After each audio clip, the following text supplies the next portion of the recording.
Christina Brown here with the Brown team at Sage Door Realty, and I wanted to chat with you about buying well so you can sell well. This is super, super important. Have you ever bought anything, especially like a car, and realized right away that was a mistake, it's a lemon, whatever, or you're upside down on what it's worth? That is so awful. What an awful feeling.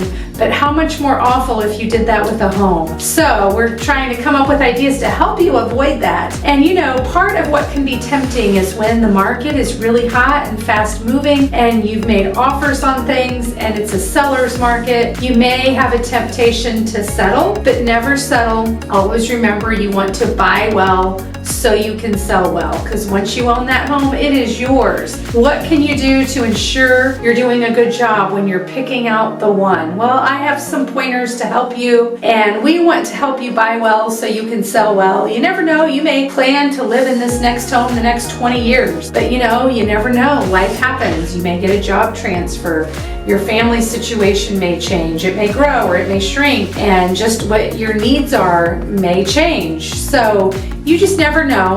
So you always want to be in a spot that you can sell if you needed to. So the point is, you want to have equity, you want it to be a good investment, and you want to be able to easily sell it should the need arise. So some things you don't want to settle for, that would mean you're not buying well if you find these things in a home. So maybe keep looking. Maybe a home that's right along the railroad tracks. And there are some great homes, and we've sold homes on railroad tracks. You just need to know, number one, they're there. Maybe go and listen to it when it goes by, and just know it could be a challenge when you go to sell down the road. Especially, it might be something you overlook now.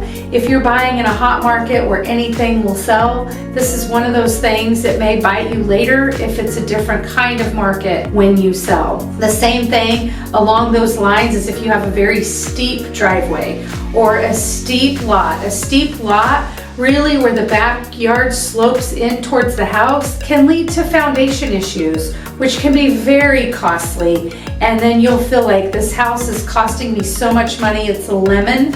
So really do your due diligence and pay attention to the grading of the lot. What about if you're in a depreciating area, or your neighborhood, like nobody is taking care of their stuff, everything is just nasty looking? You have to live next to that, and maybe you're willing to, but when you go to sell, many buyers will not, or you will take a big hit on price later. And again, some of these things, if it's just right in every other way, you may settle for some of them, but make sure you're getting a discount, that the price reflects maybe some of these things. These are biggies. So if it's in a flood zone, again, you may be okay with it, but when you go to sell, it could hurt you later. Or things like title issues. If it doesn't have a clean title and there's issues there, you're gonna wanna get those resolved before you buy it so that they are resolved, so when you go to sell, it's not something you're paying for and taking care of then. So pay attention to title issues. And of course, insurance claim issues. Sometimes when you buy a house and you go to file for insurance, they'll be like, oh wow, well this person has filed 3 fire claims, or this, or all these insurance claims for this or that or whatever. It may be a house you want to just move right along and go somewhere else, find a different one. So those are some big don'ts. So the opposite of these are things that you would want to look for. You want to look for an appreciating area